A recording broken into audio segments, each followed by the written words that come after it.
వాళ్ళని అందరినీ వదిలేస్తున్నారు, పిల్లల్ని వదిలేస్తున్నారు అని చెప్పేసి అన్నారు. అంటే మగవాళ్ళనే టార్గెట్ చేయడం అంటే వాళ్ళు ఎక్కడెక్కడైతే మగవాళ్ళు ఉన్నారో వాళ్ళందరి దగ్గరికి వెళ్ళి వాళ్ళనే షూట్ చేస్తున్నారో దాన్ని ఏమైనా గమనించారా అసలు?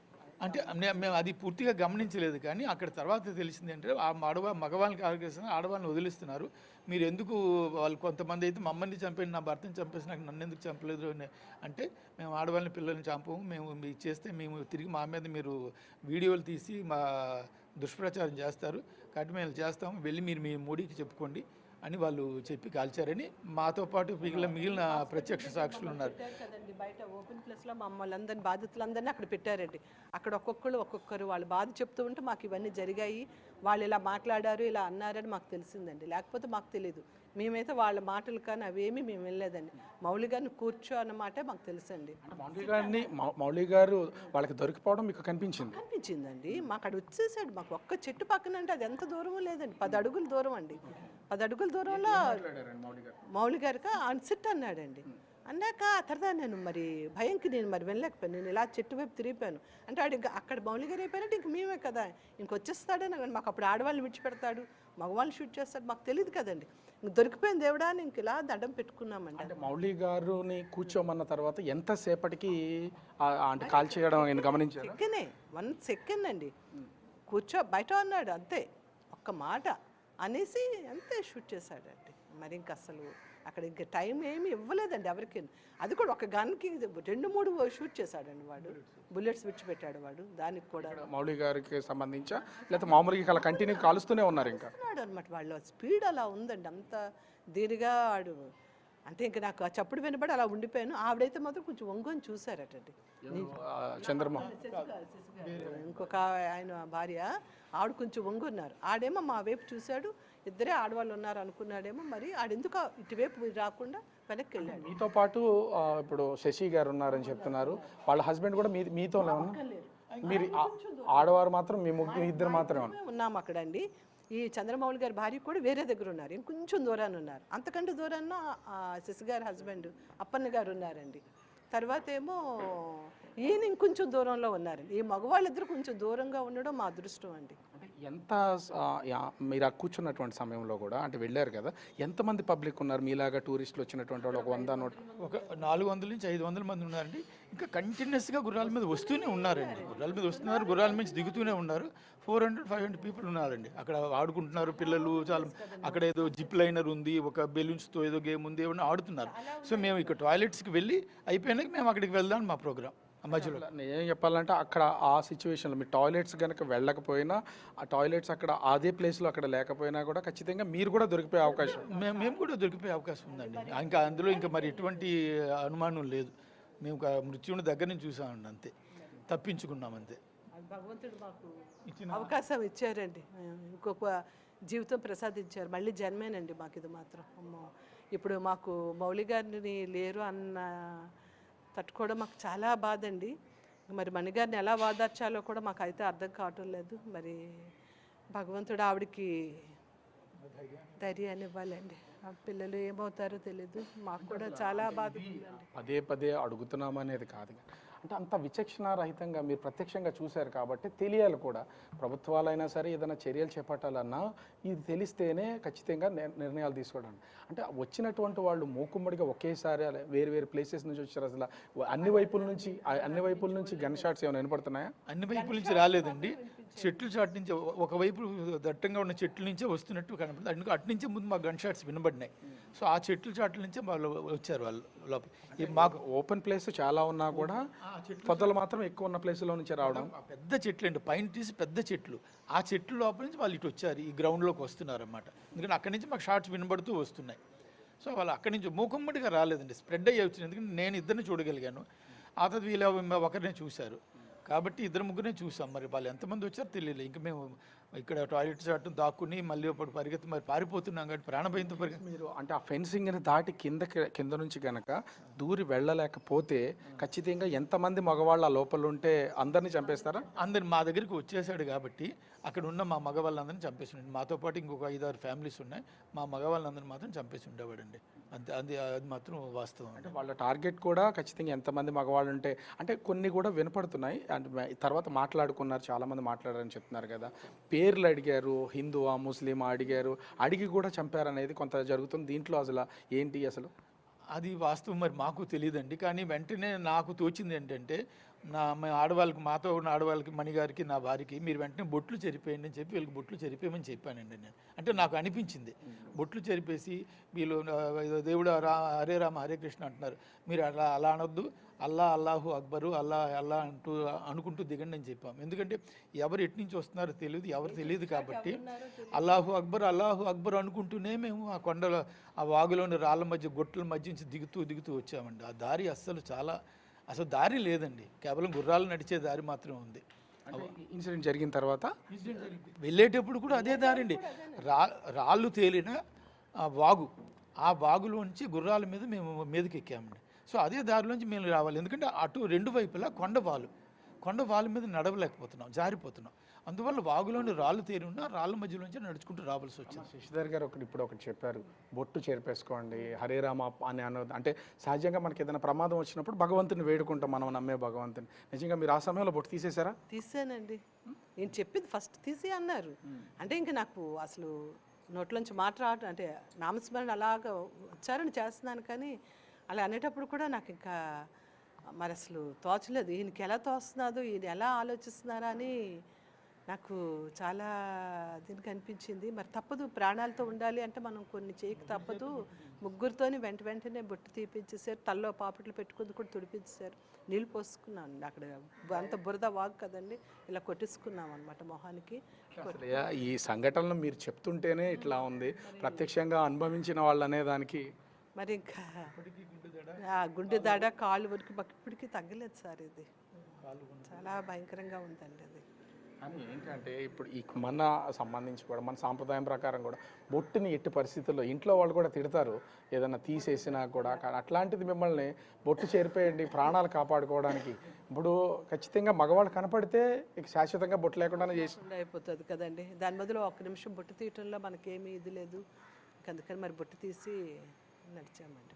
సైలెంట్గా అసలు ఎంతసేపు వాళ్ళు ఎంతసేపు ఉన్నారు అక్కడ ఆ స్పాట్లో వాళ్ళంతా కూడా, అంటే ఆ కాల్పులు జరిగినటువంటి టైం? మైదానంలో అయితే చాలాసేపు ఉన్నారండి వాళ్ళు.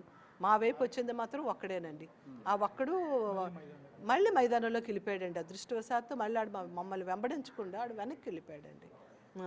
అది మీరున్నటువంటి ప్లేస్కి చుట్టూ ఫెన్సింగ్ ఉందని చెప్తున్నారు కదా, ఆ ఫెన్సింగ్ దాటి మీరు అవతలకి వెళ్ళిపోయారు. వీళ్ళు కూడా మిమ్మల్ని వెంటాడుతూ ఫెన్సింగ్ దాటి వచ్చారు బయటికి. వాడు వెంటాడుతూ వెంటాడుతూ ఫెన్సింగ్ దాటి మా వైపు వచ్చాడండి. అక్కడికి వచ్చాడు కాబట్టి అక్కడ మౌలి గారు దొరికిపోయారు. ఇక్కడ మౌలి గారు కూడా మాతో ఫెన్సింగ్ దాటి వచ్చేసారు. సో అక్కడ నా ఫోను ఆయన ఫోను పడిపోయినాయి, మా ఇద్దరు ఫోన్లు అక్కడ పనిచేస్తున్నాయి. ఇక్కడ అది టూరిస్ట్ ప్లేస్, ఒక విధంగా చెప్పాలంటే ఎన్నో వందల మంది వేల మంది కూడా ప్రతిరోజు వస్తూ ఉంటారు. పైగా కొన్ని హెచ్చరికలు కూడా ఉండే ప్లేస్, సెక్యూరిటీ కానీ ఇట్లాంటిది ఏం లేదా అక్కడ? అసలు మేము కాశ్మీర్లో అన్ని ప్రాంతాల్లో తిరిగాం, ప్రతి దగ్గర కూడా సెక్యూరిటీ ఉందండి. ఈ పహల్గామ్లోని ఒక్క కానిస్టేబుల్ కూడా, ఒక పోలీస్ కూడా లేడండి మీద. అట్లీస్ట్ ఒక 3-4 పోలీసులు ఉన్నా కూడా క్రాస్ ఫైరింగ్ అయ్యి మేము దాక్కోవడానికి అవకాశం వచ్చి ఉండేది. ఇప్పుడు వాడు ఏమైందంటే ఆ టెర్రరిస్టు చాలా ఫ్రీగా నడుస్తూ అలా కాల్చుకుంటూ అలాగా ఆరాంగా కాల్చుకుంటూ వస్తున్నాడు. ఎటువంటి భయం ఇది లేకుండా ఉందంట. అందువల్ల మేమందరం హెల్ప్లెస్. మినీ స్విట్జర్లాండ్ ఇక్కడ చాలా బాగుంటుంది, మంచి వాతావరణం ఉంటుంది, రండి అని చెప్పారండి.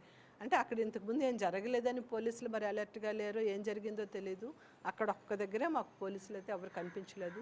మిగతా ప్రతి చోట కూడా వీధిలో కూడా అడుగడుగున పోలీసులు ఉన్నారండి. మీ టోటల్ టూర్ అంతా చేసుకుంటూ వచ్చారు, 18వ తారీఖున స్టార్ట్ చేశారు. 18 నుంచి ఈ జరిగిన తేదీ వరకు కూడా ఎక్కడ ఎలాంటి ఇబ్బంది కలగలేదు. అంటే మీరు రిటర్న్ రావడానికి ఆల్రెడీ రిజర్వేషన్ చేయించుకున్నారు? అన్ని ఫ్లైట్ అన్నీ బుక్ మేము వైష్ణోదేవికి వెళ్తామండి. నెక్స్ట్ నిన్న మేము వైష్ణోదేవికి వెళ్ళాలి. శ్రీనగర్ టు జమ్మూకి మాకు టికెట్ అయిపోయిందండి. జమ్మూ టు కాట్రాకేమో మరలా వాడి వెహికల్ కూడా అన్నీ అరేంజ్ చేసుకున్నామండి. మేమైతే అవన్నీ మేము రెడీ చేసుకున్నాము. ఒకవేళ అంటే మీరు అక్కడికి వెళ్ళినటువంటి సమయంలో ఇంకా ఎంతసేపట్లో మీరు బయటకు వచ్చేసేవాళ్ళు అసలు మామూలుగా? మేము లేదు 1 అవర్ అయినా ఉండేవాళ్ళు. ఫోటోషూట్ అవుతుంది, ఏదో తింటాము, కొంచెం చుట్టూ వాతావరణం ఉందంటే కొంచెం తిరుగుతాం కదండి. కనీసం ఒక 1 అవర్ అక్కడ స్పెండ్ చేసి ఉండేవాళ్ళం ఈజీగా అయితేను.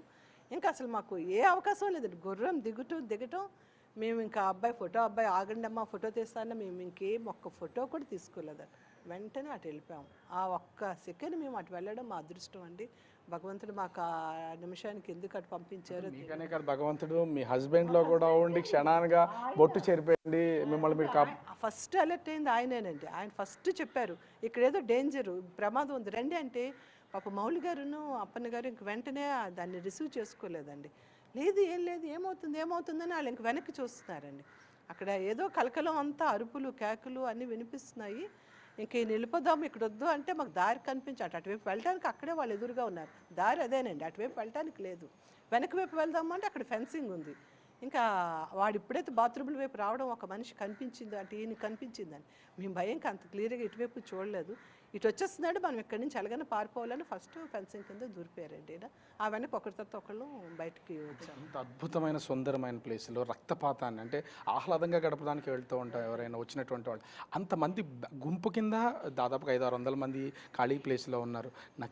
వీళ్ళు టెర్రరిస్టులు అటాక్ చేసినటువంటి సమయానికి సంబంధించి ఆడవాళ్ళని వదిలేస్తున్నప్పుడు వాళ్ళందరూ అక్కడే ఉన్నారు, మగవాళ్ళనే కాలుస్తున్నారనే అసలు ఐడెంటిఫై చేసి పారిపోవడానికి ప్రయత్నించే అవకాశం లేదా అక్కడ అటువంటి అవకాశం లేదండి. ఎందుకంటే దారి అంతా రాళ్ళగుట్ట దారి, ఆ దారిలోంచే పరిగెత్తాలి. ప్లస్ ఆ సమయంలో వెంటనే ఆడవాళ్ళని వదిలేస్తున్నారని కూడా మాకు పూర్తిగా తెలియదండి. వీళ్ళని కాల్చకుండా వదిలేశాడు కాబట్టి అర్థమైంది ఆడవాళ్ళని వదిలేస్తున్నాడని. అందుకని ప్రత్యక్షంగా ఇప్పుడు మీకు సంబంధించి చంద్రమౌళి గారిని చూస్తూ ఉండగానే కాల్పులు చేశారు. మిమ్మల్ని వచ్చి అంటే ఇక్కడ ఆడవాళ్ళు మాత్రమే ఉన్నారని తొంగి చూసారా మీ టెర్రరిస్ట్ మిమ్మల్ని? మా ఇద్దరు కనిపించేస్తున్నామండి, బట్టలు కనిపిస్తున్నాం, మనుషులను కూడా కనిపిస్తున్నాం. ఆడవాళ్ళమనే చూసి వదిలేశాడండి. ఎందుకంటే ఆ పక్కన ఉన్నామా శశి గారు చూశారు, వాడు మా వైపు చూడడం ఆవిడ చూశారు, చూసి వాడు వెనక్కి వెళ్ళిపోయాడండి. అది మా ఇదండి అంతే. అసలు అంటే ఈ మొత్తం జరిగింది. అక్కడికి వెళ్ళిన తర్వాత ఎంతసేపటికి భద్రతా దళాలు కానీ ఆర్మీ వాళ్ళకి సంబంధించి అసలు ఏమన్నా వచ్చారా? కొండమేంచి మేము కిందకి దిగుతుంటే ఒక 3/4 డిస్టెన్స్ కవర్ అయినాక అప్పుడు పోలీసులు మీదకి రావడం కనబడ్డారండి. వాళ్ళు కూడా ఇంకా మీదకి ఎంత వెళ్ళాలి అని వాళ్ళు మాకు ఎదురు అడుగుతున్నారు. అంతవరకు పోలీసులు రాలేదండి. వాళ్ళు రావాల్సింది కూడా వాళ్ళు ఈ దారిలోంచి రావాలి. సో పైన ఇవి కమ్యూనికేషన్ సిగ్నల్స్ లేవు, సో కిందకి తెలియడానికి కూడా లేదు. సో క్రిందకి ముందు కాస్త పరిగెత్తుకుంటూ ఉన్నటువంటి ఈ ప్రమాదం జరిగినటువంటి అంటే ఈ టెర్రర్ అటాక్ జరిగినటువంటి ప్లేస్లో మొబైల్ సిగ్నల్స్ కూడా పనిచేయవా అసలు కొంచెం కూడా? మాకు మరి మొబైల్ సిగ్నల్స్ పనిచేయలేదండి, మాదైతే వెంటనే పనిచేయలేదు. మరి మిగిలిన అక్కడ ఏమి ఉందో లేదు కూడా తెలియదండి మాకు. మీకు అసలు చంద్రమౌళి గారు చనిపోయారని ఎంతసేపటి తర్వాత తెలిసిందండి? మాకు మేము అంటే అక్కడ పడిపోయారనేది నాకు తెలుసండి. నేను క్రిందకి దిగిన వెంటనే కలెక్టర్ గారిని, ఎస్పీ గారిని, మినిస్టర్ గారిని అందరి దగ్గరికి వెళ్ళి మీరు ఫలానా దగ్గర సెట్ చేస్తారు, కానీ ఫలానా ప్రాంతంలో మా మనిషి అక్కడ పడిపోయారు ఫెన్సింగ్ దాటినాక, మీరు అక్కడ చూడాలి అని చెప్పి నేను వాళ్ళని రిక్వెస్ట్ చేశాను. మధ్యాహ్నం 1:30 ప్రాంతంలో జరిగింది. మేము క్రిందకు వచ్చేసరికి 4 అయింది. అక్కడేమో రాత్రి 10 గంటలకి వీళ్ళు పిలిచి కలెక్టర్ పిలిచి మీరు బాడీస్ని ఐడెంటిఫై చేయాలి రండి అని చెప్పి నన్ను, నాతో వచ్చిన అప్పన్న గారిని తీసుకువెళ్ళారండి. అప్పుడు మేము వెళ్ళి బాడీని ముఖాన్ని మేము ఐడెంటిఫై చేయలేకపోయింది. ఎందుకంటే మారిపోయిందా ఫేస్ ఏమన్నా? ఎక్కడ అంటే బాడీకి సంబంధించి ఎక్కడ షూట్ చేశారో మీరు ఏమన్నా చెప్పగలరా? తలలో షూట్ చేశారండి వాళ్ళు.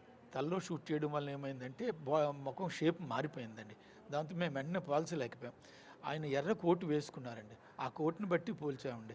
మేము కూడా వచ్చింది బయటికి, ఆయన రెడ్ ఆఫ్ కోట్ వేసుకుని ఉన్నది, అదే ఫోటోలో ఉన్నారా? ఆ రెడ్ జాకెట్లో ఉన్నారండి, 2-3 రోజులు రెడ్ జాకెట్లోనే ఉన్నారు. ఆ రెడ్ జాకెట్లో ఉండటం బట్టి మేము పోల్చామండి. మేము డెడ్ బాడీస్ని వెతుకుతూ ఉన్నప్పుడు ఎర్ర జాకెట్ ఉన్న మనిషి కనబడకూడదని దేవుడిని మొక్కుతూ మేము డెడ్ బాడీస్ని వెతుకుతున్నాం అండి. అవ్వకూడదు, ఈయన మాకు ముఖం చూపించినా కూడా ముఖాన్ని గుర్తుపట్టలేకపోతే సరే ఈయన కాకూడదని అనుకున్నామండి. ఆయన చేతికున్న వెంకటేశ్వర స్వామి రింగు, మెడలో వేసిన చైను ఉన్నాయండి. దాన్ని బట్టి మళ్ళీ మేము పోల్చామండి. వాళ్ళ వైఫ్కి ఎప్పుడు తెలియజేశారు? మీరు తెలియజేశారా లేకపోతే ఎవరన్నా? మేము యాక్చువల్గా రాత్రి 10:10:30కి తెలిసిందండి. వెంటనే నేను అక్కడ పహల్గాం నుంచి మేము ఐడెంటిఫై చేసి బాడీస్ని అంబులెన్స్లో ఎక్కించుకొని శ్రీనగర్ రాత్రి 12కి చేరామండి. అక్కడి నుంచి గవర్నమెంట్ హాస్పిటల్ తీసుకెళ్ళి అక్కడ మార్చి పోస్ట్ మార్టం చేశారు. సో మేము వెంటనే తెలియపరచదలుచుకోలేదండి. ఉదయం మేము చెప్పలేదు, ఉదయం కూడా తెలియపరచుదాం అనుకుంటే మళ్ళీ ఉదయం తెలియపరచలేదు. ఏం చేసాం, ఆమె కాస్త తినిపించి వైజాగ్లో చెప్దామని గవర్నమెంట్ యాక్చువల్గా ఏం చేసిందంటే ఈయన భౌతిక ఆయనతో పాటు మా అందరికి కూడా టికెట్లు బుక్ చేసింది. చేస్తే కూడా మేమేం చేసామంటే ఆవిడకి తెలుస్తుంది అని చెప్పి నాతో పాటు వచ్చిన వీళ్ళు నలుగురిని వేరే ఫ్లైట్ బుక్ చేసి మీరు వేరే వెళ్ళండి. ఆవిడకి ఏం చెప్పామంటే ఆయనకి సీరియస్గా ఉంది, ఆపరేషన్ చేస్తున్నారు, ఐసీయూలో ఉంచారు, ఎవరిని రానివ్వట్లేదు, నేను వెనక్కుండి ఆయనతో పాటు చూసుకొస్తాను, నేను చూస్తాను అంటే ఆమెతో చెప్పాను, నేను చూస్తాను, నేను తీసుకొస్తాను, మీరు వెళ్ళిపోండి, ముందు మీరు ఫ్లైట్లో వెళ్ళిపోండి, మళ్ళీ టికెట్ దొరకండి, వాళ్ళని టికెట్లు పంపించేసి నేను వెనుకుని వచ్చాను. కానీ ఆమె ఢిల్లీ వచ్చేసరికి ఢిల్లీలో సిగ్నల్స్ రావడంతో ఫోన్లో ఆమెకి ఫోన్లోనేమో గ్రూప్లో మెసేజ్లో కనబడి ఆమెకు అప్పుడు తెలిసిపోయిందండి. ఇట్లా మీతో జర్నీ చేశారు కదా నాగమణి గారు, అంటే ఆ క్షణంలో అసలు ఏమైనా ధైర్యంగా ఉన్నారా? అంటే ఏం అవ్వదు కదా, ఎలా ఉంటారు, మౌలి గారు ఉన్నారు కదా అని అంటే, ఏం అవ్వదండి, మనందరం 6 వెనక్కి వెళ్తామండి, మీరు భయపడకండి, ఆయనకేం జరగదండి, భగవంతుడిని వేడుకుందాము. మాకు నైట్ 2 o'clock అప్పుడు వీళ్ళు చెప్పారండి. ఇంకా ఆయన మీరైతే ఏం చెప్తారు టోటల్గా సంబంధించిన దానికి సంబంధించి? అంటే బొట్టు చెరుపుకుని ప్రాణాలు కాపాడుకునేంత వరకు వచ్చారు. భగవంతుడు నిజంగానే తోడున్నాడు. పిల్లలు, మీకు సంబంధించిన కుటుంబ సభ్యులందరూ వేడుకోలు ఏం చెప్పలేనండి. మరి నాకు చాలా దీనికి ఉందండి. మళ్ళీ అవి గుర్తు చేసుకుంటే నాకు మళ్ళీ వణుకు వచ్చేస్తుందండి. నేను భగవంతుడే రక్షించాడండి. సో ఫైనల్గా మౌలి గారు చనిపోయారు. నిన్న మొన్నటి వరకు మీతోనే తిరిగారు, మీతోనే ఉన్నారు, కలిసి ఎన్నో సంవత్సరాల నుంచి జర్నీ చేశారు.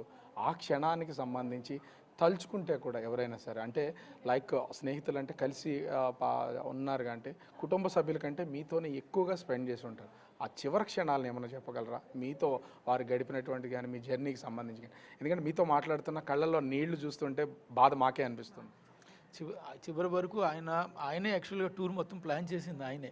సో ఎక్కడికి వెళ్ళినా ఏం చేయాలి, ఎలా చేయాలి అన్నీ కూడా ఆయనే చెప్తూ మమ్మల్ని లీడ్ చేసేది ఆయనే, చేస్తూ అన్ని ప్లాన్ చేస్తూ ఎంతో సరదాగా నడుపుతూ ఆయన ఫొటోస్ కూడా ఆయనే, మా అందరి ఫొటోస్ తీశారు, మా దగ్గర ఫొటోస్ కూడా ఎక్కువ లేవండి, అన్నీ చేయటం ప్రతిదీ ఆయన ప్లాన్ చేస్తూ. చివరికి ఆయన రావటం లేదు అన్న బాధని నేను చెప్పలేకపోతాను.